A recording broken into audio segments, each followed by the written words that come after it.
All right, this is a new one. We are going to start here. I'm going to start trying to predict winners and losers. We will recap this after the games Tuesday. But being that it's Thursday night football, I'm going to talk about each game coming up, who I think is going to win, and why. All right, start us off. Thursday night football, Cowboys and the Giants. Now, divisional games are always hard. I do think the Cowboys bounce back in this. Like, they're not going to lose to the Giants. I do think the Giants are going to make this a close game. So I think both teams are going to continue to throw. I think Malik Neighbors and CeeDee Lamb are going to play a huge role in this. I think Malik is going to do just fine. CeeDee's going to do fine. But I think this is going to be a throwing game. I don't think it's going to be a blowout. I think Cowboys win, but close game. Giants make it a game. Vikings and the Packers. Obviously, we're going with our boys. We're obviously going with Minnesota Vikings. Skol, baby. Whether Jordan Love plays or not, our defense is just until somebody figures out how to counter our defense. It is. I'm going with the Vikings. Their defense is unreal, and if Sam Darnold continues to play the way he is, I mean, he's got 8 touchdowns on this season. As long as he plays, I don't want to use the word conservative. As long as he plays smart football and we limit the turnovers, Minnesota's winning this. I do think I actually think we might actually have a better shot if Jordan Love plays comparably to if Malik Willis plays, because Malik Willis likes to run, and lots of times when you run the style of defense, like a blitzing defense, it means Malik Willis might be able to get away, and he might be able to put 70, 80 yards on the ground, which is how it's how he won last week. But with Jordan Love in there wanting to throw the ball and be a pocket passer and whatnot, not that Jordan Love can't run, but I don't think the Packers offensive line is ready for that defense. And Jordan Love probably I think he will play. I think he's coming back at an 75-80%, so he's not going to be 100. So I'm taking Minnesota over the Packers. All right, we got the Saints. I should probably start writing this down, huh? Yeah? Okay. Yep, we'll write this down quick. So we have Dallas, Mini. All right. Saints and the Falcons. So this is an interesting game. Man, the Saints came out so good in week 1 and 2 and then just flopped so hard in week 3. And I think the Falcons are starting to figure it out. I'm going to take ATL at home over the Saints. Another divisional game, but I think Kirk Cousins is trying to find that stride with Drake London and Mooney, and he's starting to spread that ball around. Like you saw it last week, he threw it 9 times to London. He threw it 8 times to Mooney, and he had a couple to Pitts, who I think ATL really needs to get more involved. They need to bring Kyle Pitts into this offense. He is way too athletic to only be getting 1 or 2 targets a game. And Bijan's just so diverse. I think Kamara's going to be a huge... Actually, the Falcons' run defense is going to be the make or break for this. If the Falcons can contain Kamara and play solid run D like they did last week, I think ATL brings this one home. The Rams and the Bears. I'm going with the Rams. I'm not betting on the Bears at all. Zero faith in the fucking Bears. The Rams pulled out the W last week against San Francisco, which was damn impressive.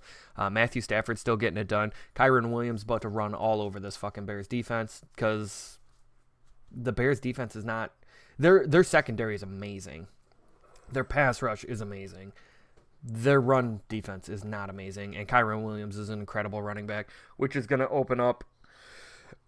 It is going to open up downfield for Matthew Stafford because they are going to have to suck those safeties up. And I just don't believe in Caleb Williams. Show me something, dog. He I believe, came into probably the second best offense that you could have came into as a rookie QB.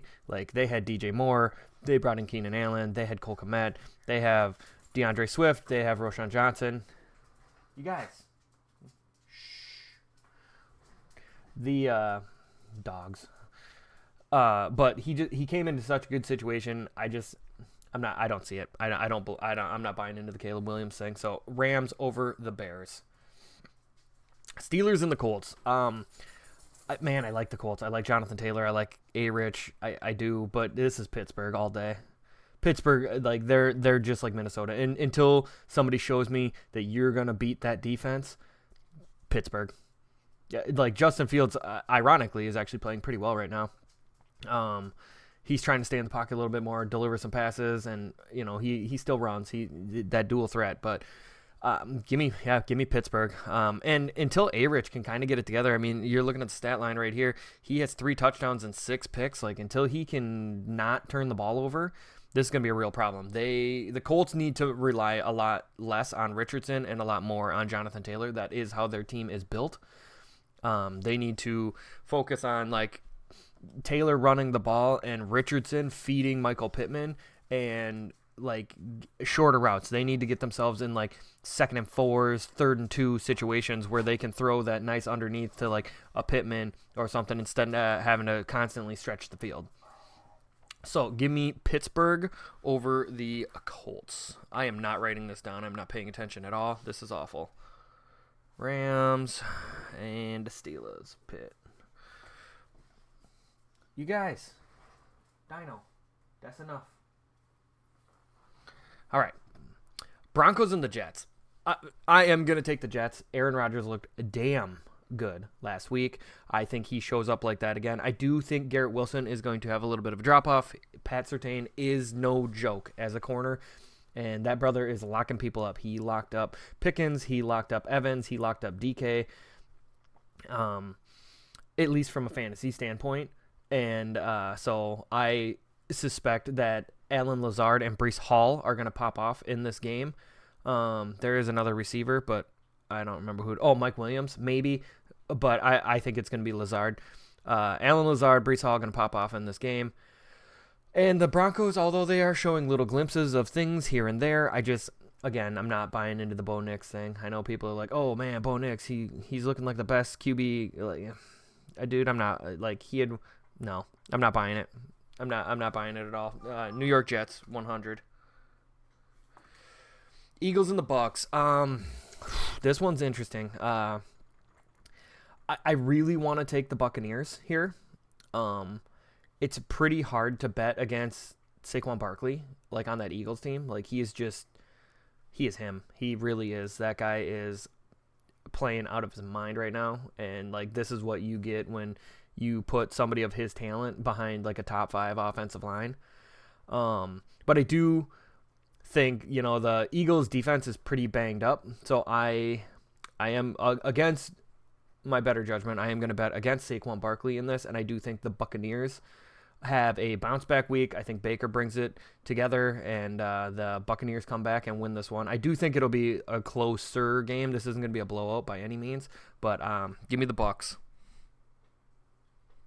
The Bengals and the Panthers. All right, this one for sure is great. Like I've looked at the Bengals schedule. There's a chance these guys start 0-6, 0-5, 0-6 on the season. Like, give me the Red Rocket. Like, I think the Panthers come in here and, well, I guess the Bengals are coming to the Panthers, but I think the Panthers win this one at home. I think Carolina is. They have the momentum.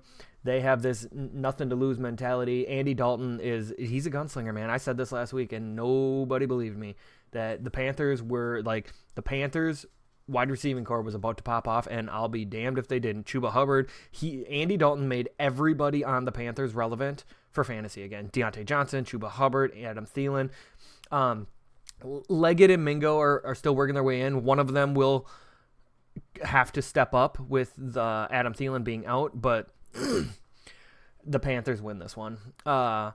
Joey B's looking really good. It is not their fault. Joey B showed the fuck up. He looks good. Jamar Chase fucking showed up. It is not the Bengals offense that is killing them right now. As you can see, Joe Burrow has 746 yards, 5 touchdowns, not a single pick. It's not their offense. Their defense is horrendous. You can throw on them. You can run on them. They can't stop anything. It is really bad. And when you have a team like that, Minnesota was in this predicament when we went 13-3. Our defense was awful. And yes, we went 13-3, but we had to average like 36 points a game to win. And when you're in that situation and it's rough where Cincinnati is right now, where you have to put up like 35 points a game to win because your defense can't stop anybody and they're going to give up 24, 28 points a game, it's a real problem. But I will say, yeah, give me the Panthers at home. Give me Carolina. Texans and Jaguars. This is another one. I love Jacksonville. I love T-Law, but they ain't got it. Their offensive line is garbage. It is so fucking bad. They can't run the ball. They can't throw the ball. And I don't know. I just feel like T-Law is not T-Law right now. He is not making great decisions. So for sure, give me the Texans at home. Houston's looking for a big bounce back. After we laid the smackdown on them in Minnesota, Houston's looking for a bounce back. They are hungry now.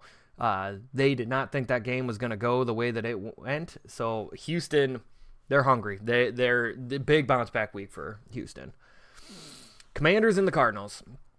I'm not buying into the Jaden Daniels thing. I'm not. I refuse. I'm not buying into the Jaden Daniels thing. I think the Cardinals win this one at home.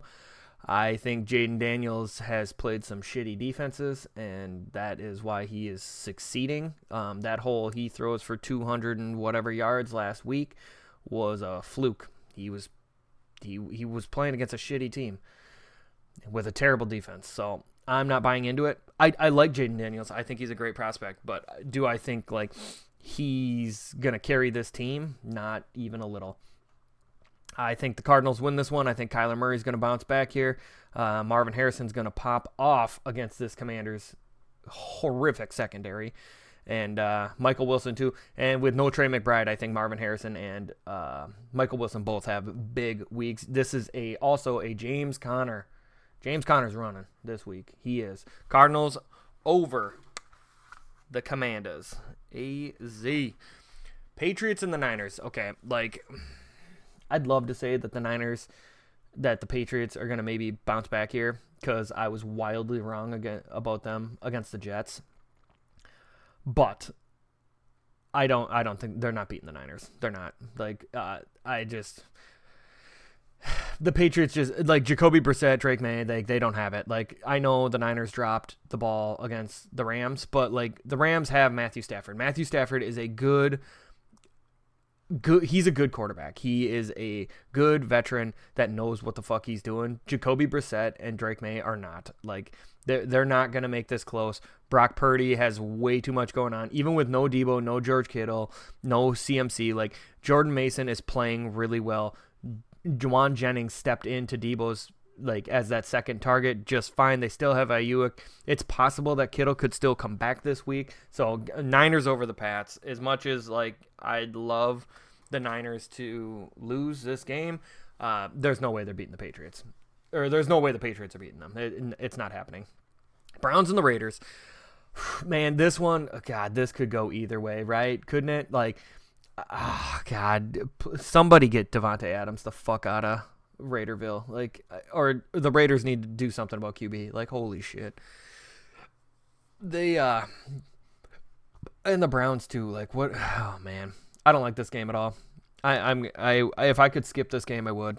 But I'm gonna say merely just based on home field advantage, give me the Raiders in this one. I know Deshaun Watson kind of showed up last week, and it looked like maybe the Browns were kind of getting it together, so maybe.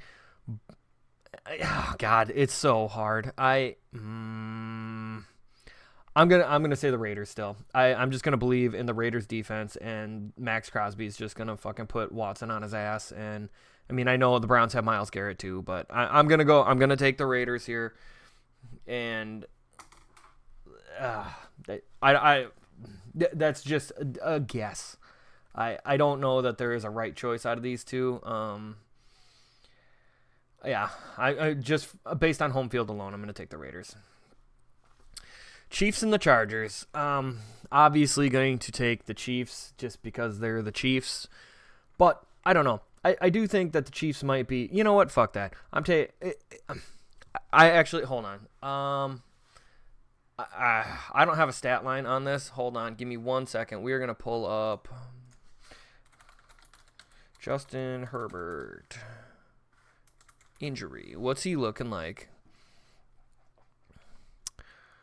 2 hours ago.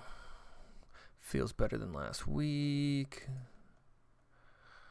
He was limited at practice. He's progressing. All right, so here's what I'm going to say. This is going to be a vice versa one. I'm going to take the Chargers if Herbert plays. If Herbert doesn't play, I'm taking the Chiefs. But I think if Justin Herbert can play a full game, like the Chiefs are just, I feel like they're due for a loss. They're not kicking the crap out of anybody. Travis Kelce, what is this stat out of Mahomes, man? Like 659 yards, 5 touchdowns, 4 interceptions. Like that's not great. That's not great ball. Like they are winning these games, but barely. I'm going to take the Chargers. As long as Justin Herbert plays the full game, I'm going to take the Chargers. J.K. Dobbins looks good. Herbert has really found good chemistry with Quentin Johnston, and I just feel like Mahomes and Rashee Rice have it together. Like those two connect a lot, but they're not doing great in the red zone. They're not, with no Pacheco, they're struggling. I know Carson Steele did okay last week, but I'm not buying it. I'm gonna take the Chargers. And I like what Jim Harbaugh's got going on with that offense and that defense over there. Like they're looking good. I'm gonna take the Chargers over the Chiefs, especially at home. I think they can get it done.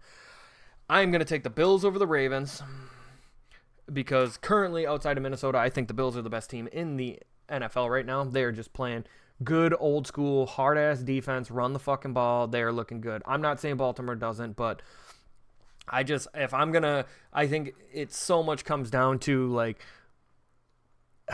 Baltimore's got a great defense. Bills have a good defense right now. They're both running the ball very effectively. I think it comes down to your quarterback play, and if I'm trusting a quarterback, it's Josh Allen, not Lamar Jackson. Like Lamar showed us in week 1, he blew that game. They lost week 1 because of Lamar Jackson. 100%. He missed the wide open throws. He just didn't get it done. Give me the Bills over the Ravens. In Baltimore. I still taking them. Titans and the Dolphins. You want to talk about another like Browns and Raiders game, like just another shithole game, man. I am going to take the Titans in this one merely just because they have a team that is intact and Miami is in shambles right now. They have nothing going on with QB. I know Tyler Huntley might play this game, but I don't know that that's going to make a difference. So I am going to take the Titans in this game, but only based on the fact that Will Levis is bad. 579, 4 touchdowns, 5 interceptions is awful, but they do have their starting QB, starting running back. They have all their pieces, so I'm going to take Titans over Dolphins. This Monday night game, however, Seahawks and the Lions, this is a banger of a primetime game. Man, Seattle is 3-0. Are they for real or are they not? Detroit gets to play at home, and this is their time to show that they're not a fluke. I am going to take Detroit in this game. I think Detroit stuffs the run on Seattle and gets after Geno and puts him in a very pressure situation, and I think Geno has always shown that he's not good under pressure. If you give him time, he's good. But I'm taking Detroit. Detroit over the Seahawks, 100%. And that is our predictions going forward. We could be completely wrong, but, that's the fun of it, right?